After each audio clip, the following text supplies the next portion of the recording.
There are a number of ways to reduce the transmission of COVID-19 in schools, although none of these measures can actually take the risk to zero, and that's an important thing to remember.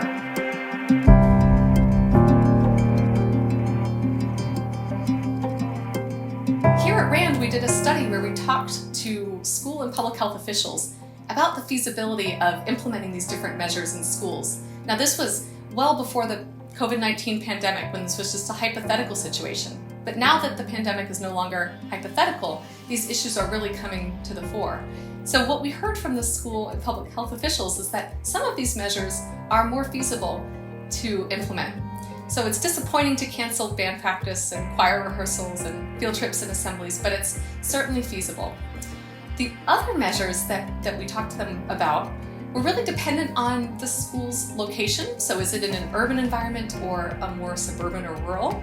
And what's the weather like in that location? Because outdoor classes do not work in Alaska in January.